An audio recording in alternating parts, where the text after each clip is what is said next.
जो national Herald का जो केस अभी आप मीडिया में बहुत चर्चित है, उसके बारे में कुछ क्लेरिफिकेशंस या उसके बारे में कुछ डिटेल्स बताने के लिए आज ये प्रेस ब्रीफिंग है। कांग्रेस जगह जगह पे ये बात कर रही है कि ये वेंडेटा पॉलिटिक्स है और जगह जगह में धरना कर रही है, लेकिन उसका जो मूल तथ्य क्या है, इसको मैं जरा सा हमारे जितने भी राज्य के प्रेस के मीडिया के कर्मी उनके सामने मैं थोड़ा सा उजागर करना चाहता हूँ। देखिए, ऐसा है, आप लोग भी शायद अवगत होंगे, बट फॉर क्लैरिटी मैं और एक बार आप लोगों को बताना चाहूंगा। ये केस जो है, ये 2012 में सुब्रमण्यम स्वामी जी एक प्राइवेट इंडिविजुअल ने फाइल किया और 2013 के अक्टूबर में दिल्ली हाईकोर्ट ने ऑर्डर पास किया इस केस का कार्रवाई को शुरू करने के लिए। 2013, तो मित्रों आप लोगों को मालूम होगा कि 2013 में जब ये order Delhi high court honourable Delhi high court में ऑर्डर जब पास किया गया था, उस समय सरकार किसकी थी सभी मालूम है। उस समय भाजपा की सरकार नहीं थी and the case started from there. तो पहला तो ये मैं बताना चाहूंगा। और जो केस का जो जो केस को खारिज करने के लिए, क्वाश करने के लिए भी आ, कांग्रेस के सोनिया गांधी और राहुल गांधी दोनों ने बहुत कोशिश किया। विभिन्न कोर्टों में गए और बेल उन्होंने हासिल किया, लेकिन उनका जो क्वाशिंग है, क्वाशिंग के लिए वो हाईकोर्ट का दरवाजा भी खटखटाया, सुप्रीम कोर्ट का दरवाजा भी खटखटाया, लेकिन वहां से उनको स्टे नहीं मिला। तो meaning thereby prima facie the honourable supreme court and honourable high court they have found that there is something in this case to move forward. तो इसमें सरकार का कहीं से भी लेन देन नहीं है, ये जो है कानूनी प्रक्रिया है and law is taking its own course. जहां तक मूल तथ्यों का सवाल है इस केस का, मैं थोड़ा सा बताना चाहूंगा। देखिए, इसका जो मूल चीज है, एक एसोसिएटेड जर्नल्स लिमिटेड एक एक, एक न्यूज़पेपर था, ये 3 लैंग्वेज ऑफ नेशनल हेराल्ड बोलते हैं, इनके द्वारा इंग्लिश, नवजीवन इन हिंदी और क्वामी आवाज उर्दू, तो ये पब्लिश होता था। और दिस वाज हमारे जो फ्रीडम फाइटर्स है और उनके देवर जो शेयर होल्डर्स। तो इसका जो मूल जो ये है, मैं आपको बताना चाहूंगा कि ये जो नेशनल हेराल्ड है, ये धीरे धीरे इसका चलना बंद होता गया। Somehow it could not manage to run, तो बंद होने के कगार पे आ गया।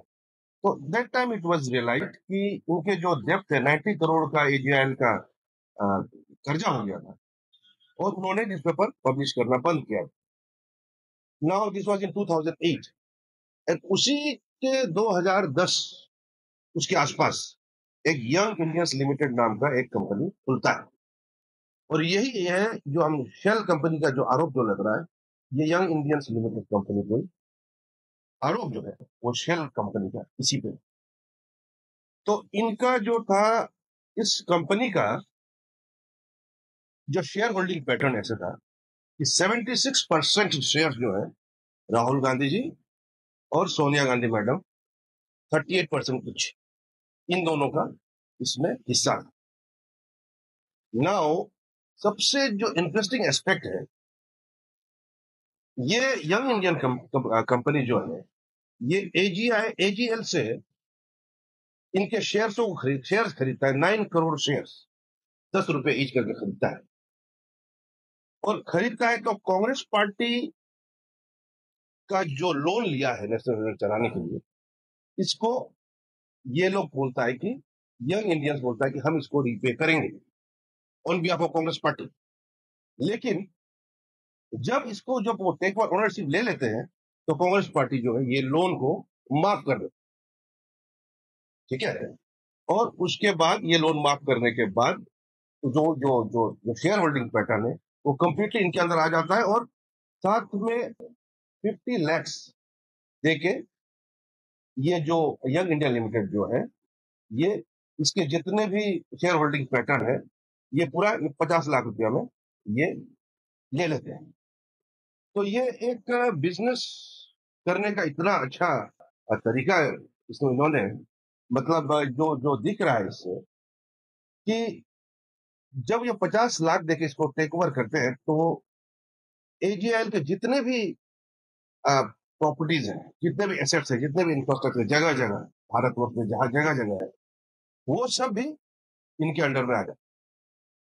तो आप लोग समझ रहे होंगे कि किस प्रकार से 50 लाख से 2000 से ज्यादा करोड़ का प्रॉपर्टी जो है अपने नाम में करने का जो आरोप है, ये दिख रहा है। तो इन लमसम मैं आप लोगों को यही बताना चाहूंगा कि ये जो फैक्चुअल स्टेटस है हमारे नेशनल न्यूज चैनल में भी दे रहा है, लेकिन आज ये प्रेस वार्ता जो है इसमें हम इसको अपने लेवल में भी क्लैरिफाई करना चाहते हैं कि there is no personal vendetta involve. ये जो है प्रामा फेसी एक बहुत ही केस जो है प्रामा फेसी क्लियर दिख रहा है, और इसी के कारण ये केस स्टार्ट हुआ। इसमें कोई वेंडेटा का सवाल नहीं। और जैसे मैंने बताया, केस का शुरुआत भी जब हुआ 2013 में दिल्ली हाईकोर्ट के आदेश के द्वारा हुआ, और सुप्रीम कोर्ट और हाई कोर्ट ने भी they have found that they have not stayed the matter. वो केस जो है वो चल रहा है। तो what it has prove that, अब देखिए एक चीज आप देखिए, ये जो नेशनल हेराल्ड जो है, ये इतना पैट्रोनेज के बाद इनको कितना सहूलियत मिलता था, इनको बहुत कुछ सहूलियत मिलता था फॉर द लास्ट कांग्रेस की सरकार में। डिस्पाइट दैट ये क्यों नहीं चल पाए? Why this this newspaper could not run? क्योंकि ये जो है ये एक एडवर्टाइजमेंट और पॉलिटिकल और पब्लिक प्रॉपर्टी लेने का एक अपहरण है। ये मेरा मानना है, और इसी के कारण that is why this could not succeed. इसीलिए ये जो केस है इसमें हमारा भारतीय जनता पार्टी से दूर दूर तक कोई लेना देना नहीं है, कानूनी प्रक्रिया है। And no one is above the law. ना सोनिया गांधी ना राहुल गांधी, कानून के सामने सब बराबर है।